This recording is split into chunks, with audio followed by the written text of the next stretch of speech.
Hey guys, Tarke here, and I want to quickly explain the May Flashback event which will be starting, and also what my plans are for the Flashback event.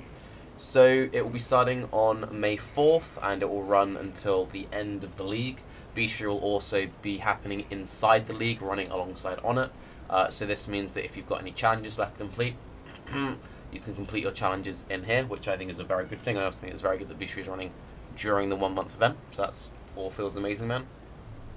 This is going to be a juiced up flashback, similar to how Mayhem worked.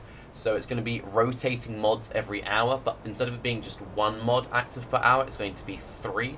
So every hour, the mods will change in all the zones. The example they give here is that you could have Dried Lake and Megalol with Bestiary, just that's core because Bestiary is always there.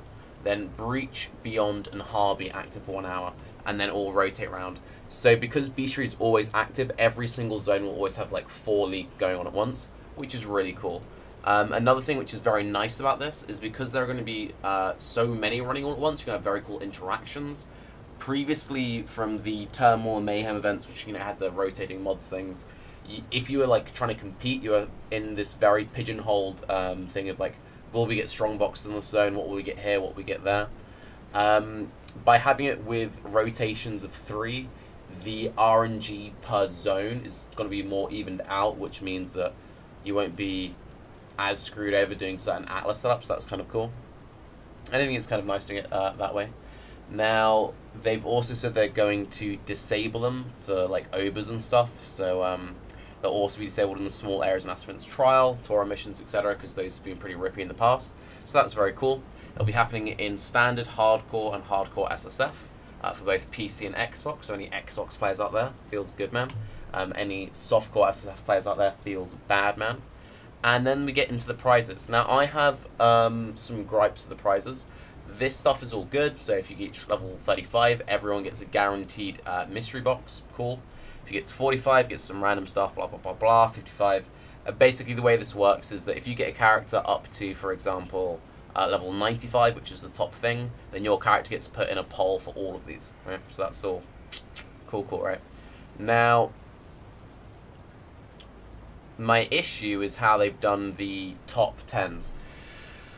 They did this in the past, and I always think this is a massive step backwards. So, my preferred demigod setup is when you say, okay, the top 1 of each ascendancy gets the alt art, and the top 5 gets the normal demi, right? What they're doing is the top 10 of the whole ladder overall gets the alt art, and then ranks 11 to 30 overall get the normal demigod. Why does this kind of annoy me? It's one of those things where it ruins the competition a little bit. There's a lot of fun in competing within subclasses. A lot of the fun is in that. If you know that you can't fully dedicate as much time as someone else, if you know that you're playing solo, not a group, you might be able to pick a slightly underrepresented ascendancy. And it's really fun racing with people. So, like, for example, during Turmoil, I held rank 1 occultist for the vast majority of that event, because occultist at the time was seeing very little use. I messed up and died a few days before the event ended, but I managed to finish still in top 5. For occultists overall, so I still managed to get a top 5 occultist demi. Now with this new system, I wouldn't have gotten anything at all for that, and that also means that you could be, for example, the top berserker in all of hardcore, but because there's like 30 Deadeyes ahead of you, you're not even going to get anything, and that feels kind of bad. I feel like you should be rewarded for being the top of your ascendancy. So that's one thing I would really like to see changed. And also, I think it's a little bit degenerate in the way that the meta works. One of the really fun things with Flashback, when you've got rewards based on classes rather than just overall ladder place, is it pushes people to make more interesting builds, because you're doing slightly wonkier ascendancy choices. It makes the build aspect of it a lot more interesting. So to do this feels like a massive step backwards, and considering we just had a massive ascendancy overhaul, you'd think that GG would be really want to like push that ascendancy identity thing. I know that in my stream people have been saying, oh, I've been theory crafting this berserker build, I've been theory crafting that build, which would be the least played thing. So for it to just be top overall is really disappointing. I'm really hype, really hype. I love flashbacks. That is a little bit lame for me. So yeah, that is pretty terrible. Also, as always, for the little Q&A stuff, do not delete your characters until the event is over. If you delete your characters, you screw yourself. If your characters dies, you still win prizes, that's fine. And if you level multiple characters, you get more chances in the polls, because each character gets put in them individually. But again, limit of only 1 mystery box per account. So if all you cared about was getting MTX, you'd just level as many characters, 95 as possible, to get as many chances of getting some free stuff. Yes. What are my plans? So, I'm in a slightly awkward situation, especially because of this. Another reason I'm a little bit annoyed by the way they're doing the class thing. So, I booked tickets to go to Ireland. I'm visiting Grill for a few days. I booked them like a month or 2 ago, and I leave on May 3rd, and I come back on May 6th. So in the grand scheme of things, yeah, well, Tarke, that's only like 2 days, like 2-3 days at most. That's not that bad. 2-3 days at the start of an event like this is actually really huge. It also makes it really awkward on if I want to do Trade League or not. So obviously in Mayhem and Turmoil, I had loads of fun doing the whole group stuff. Fucking Baz, Kane, if you're watching, love you boys. Really, really fun. And I love group race pushing. But I'm going to kind of struggle to get myself into a try-hard group. I'm like, hey guys, I'm not going to be there for the first 3 days, so mind collecting some spare tabulars for me? And just, that feels kind of lame. And then from an SSF point of view, that's also kind of lame. With SSF, I could get like a top 30 pretty as. Just go hardcore SSF, play something fucking generic.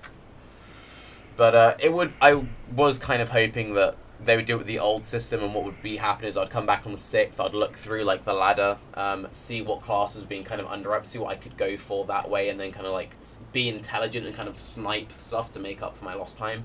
So that really sucks. I'll speak to Kane and see what his plans are, but I will most likely be playing in a group trade, maybe, if I can convince a group to keep a spot open for me. It's probably not going to happen, so most likely SSF.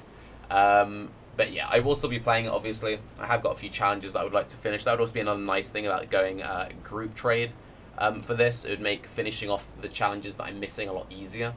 I'm currently in like 23 or something challenges with a bunch, like, capture this one fucking beast, you know, and it's just like, ugh.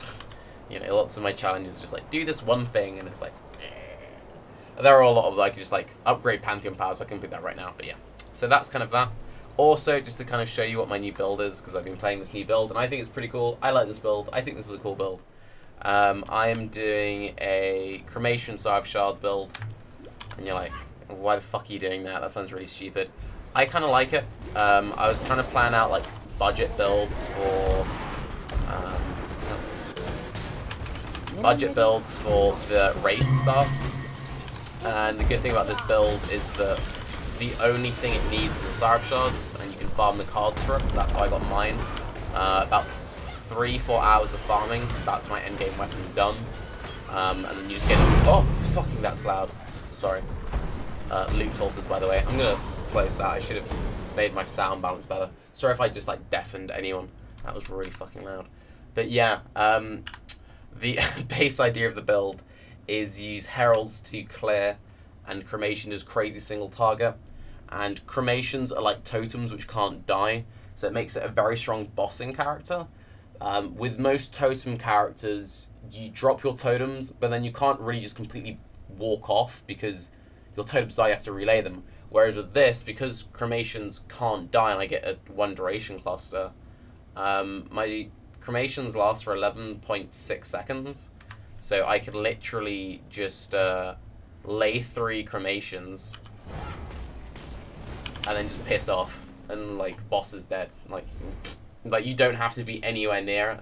So I thought this would be a really good character for like progressing through start of league kind of things. Either that or do this typical kind of like GC mines into KB mines. But yeah, I don't know. So that are my rough plans. That is the news when it comes to the flashbacks. Overall, really happy, but I did the exact same thing last time you did this gee. I went, why, gee, why? And then for Turmoil and Mayhem, they learnt their lesson, but now they've gone backwards for some fucking reason. So hopefully if I enough, then maybe they'll change their mind again. But anyway, I'm Whiny Cat. Have a good day. Oh, he never likes anything. He only ever complains. If he hates the game so much, why even play? Shit.